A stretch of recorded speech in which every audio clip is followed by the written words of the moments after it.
Do you ever get that feeling that the town that you grew up in just doesn't contain you anymore? And when you travel to places, you thought to yourself, what if I just call the shots and move here? And there's always like that itch that you're looking for something more. Well, if you're already watching this video, that means you already have the idea in your mind and it lights up when something is signaling it and you just need to make it happen. It's 2024. What are you waiting for? Here's a little background story. I'm 24 years old, lived in 6 different cities across the globe. I've moved alone 3 times. And one of the times when I'm moving, I didn't even speak the language. Yes, that was English. And I've lived alone for the last 5 years. And most recently, I just moved from New York City to Toronto. And today I'm going to walk you guys through step by step how to get to a new city or a new country if you feel extra adventurous. Here are timestamps and I'll be marking them also down in the description. Chapter 1, the research, aka knowing what the f you want. I'm gonna have a few little extra steps for the international movers. First, you decide on where, because then you can look up the visa options. Usually the most common ones are student visa, work visa, or working holiday, which means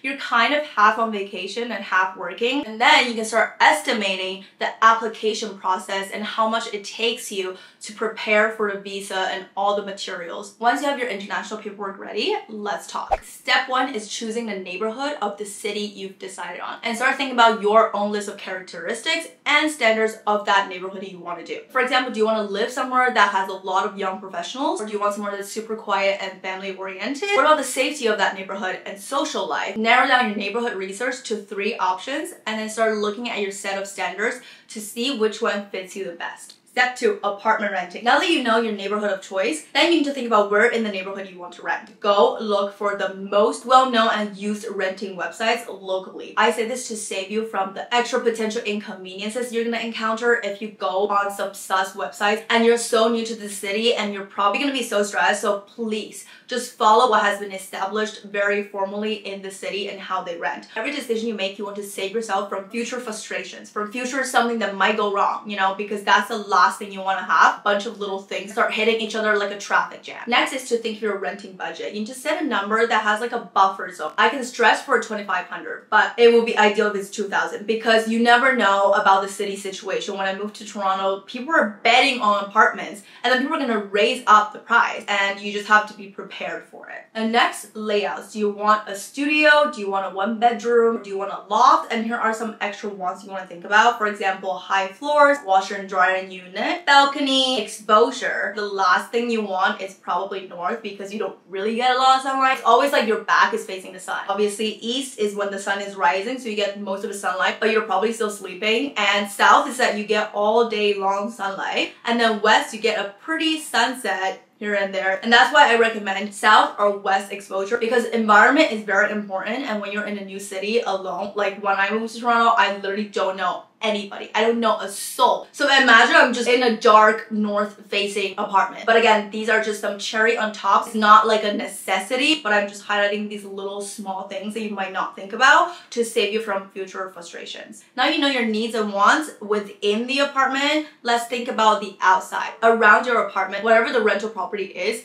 consider a few factors. Is it close to transportations like subway or buses? You're not gonna, boom, just buy a car. Obviously, you kind of have to like feel out the city and just see what's up around. Is it close to supermarket? Is there coffee shops nearby or convenience stores? All these little things that you might want to consider when it comes to your personal habits. And in this category, honestly, I would say the most important is banks. When you first arrive to a new city, obviously you're gonna get your money over. I would look at the most popular bank locally and the one that has the most branches because that's gonna save your life, trust me. So for example, when I moved to New York, I used Chase Bank because literally they have a branch on every corner. It's like Starbucks. And another essential that you really need to be careful to choose is your phone carrier. You obviously don't want your Wi-Fi to cut off midday, or you go to a suburban area just to kind of have a getaway and then your phone just run out of signals. What's the best coverage providers you can use locally? And again, this is to prevent you from future frustrations because I can't stress this enough. When you're alone in a city, the last thing you want is to feel helpless. Honey, that just feels so scary and I've experienced it. So that's why I'm making this video to save you the hassle and the lesson that you have to learn. Chapter 2,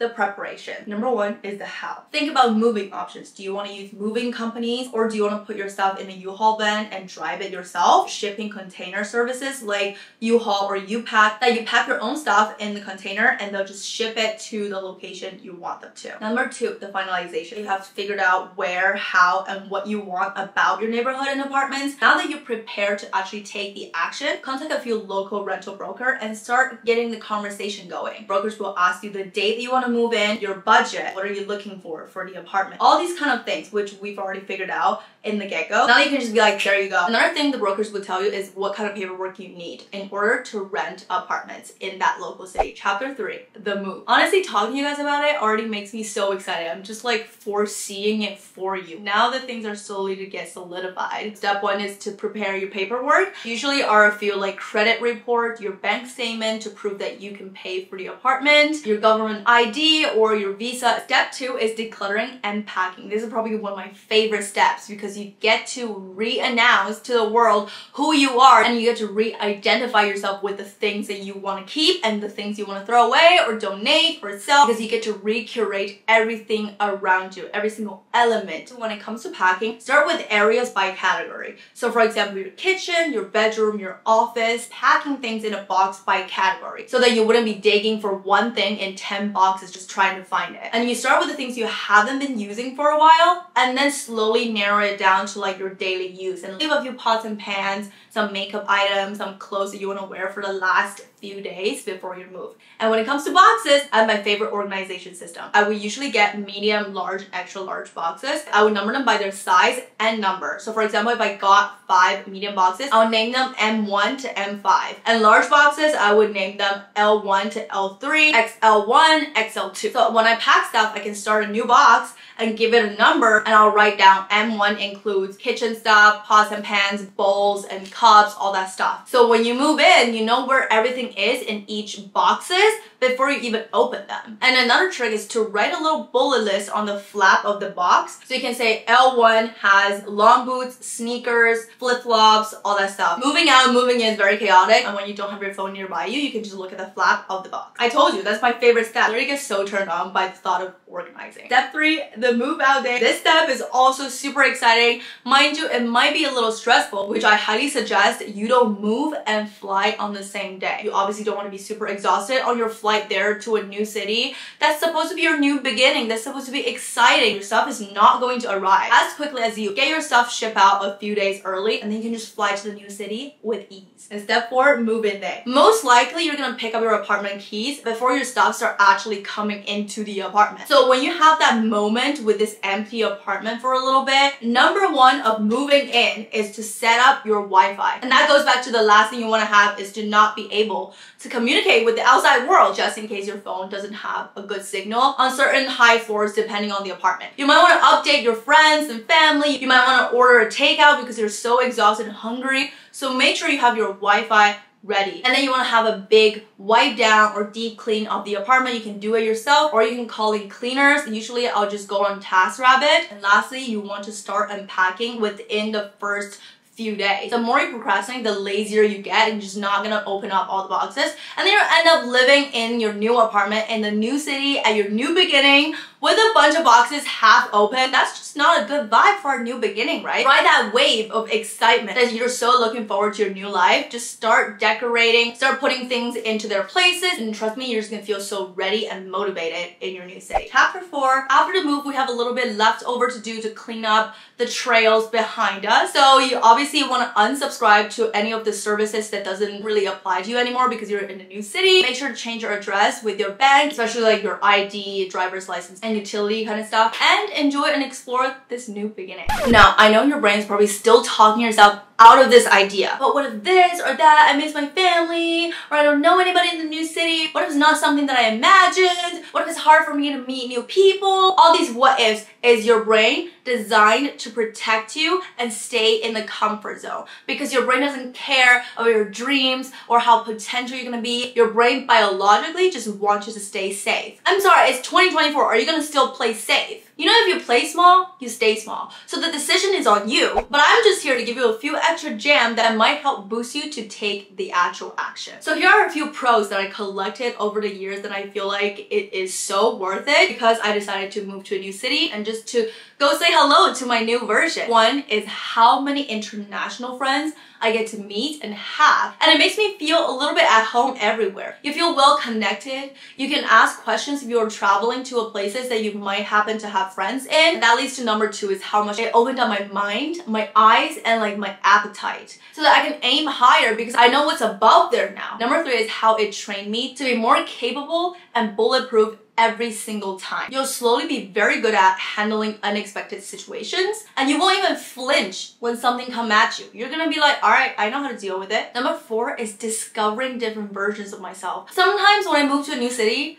and I go like, oh damn, I don't know this version of myself existed. I go from Catherine 1.0 to 2.0. Now I'm at Catherine 6.0 and I can't wait to see the next version of myself. It's honestly kind of addicting. Number 5 is how many skills that I gather. Because during this period, you're self-sufficient. You show up for yourself. I don't even play video games, but I like to use this metaphor. It's kind of like when you're playing video games and along your way, you kind of pick up little gadgets and throw it into your toolbox. And when you meet a monster, you can pick out these potions and weapons from your toolbox. It's literally like that, you know? So the more you move and grow and discover yourself, you get more of these little gadgets. You have a whole collection of your capabilities and that is so rewarding and so exciting. You're gonna be so proud of yourself. You're like, dang, I can't believe I just handled that. I understand moving to a new city, have a new beginning, and even just confronting the new version of yourself is very scary. That's a very big fear to a lot of people. And I would just say for that, trust yourself a little more. Think about it. If there's a bear chasing you right now, don't tell me you're not good at running fast. You're gonna sprint. You're gonna run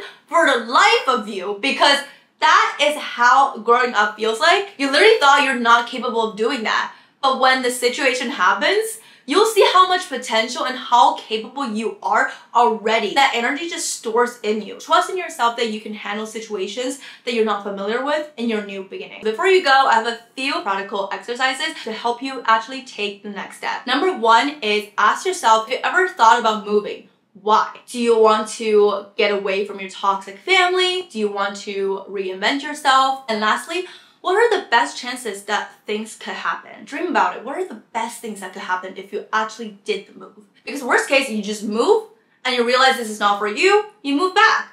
There's no right and wrong. At least you move. Some people just have the thought and they never take the action. They like the idea of moving to somewhere new, but they never take the action to follow through with it. And I'm making videos for people like you who would love to take the next step to actually make things happen because your action is a vote in who you are. Now it's time to elevate the f up. And that leads us to the end of this video. I hope you find this video helpful. Let me know down below what you most look forward to when it comes to moving. And if you have any extra questions, just feel free to leave it down below. And if you want to get to know me more, I'm very active on Instagram and TikTok, so make sure to subscribe and follow my socials, and I'll see you guys in my next video.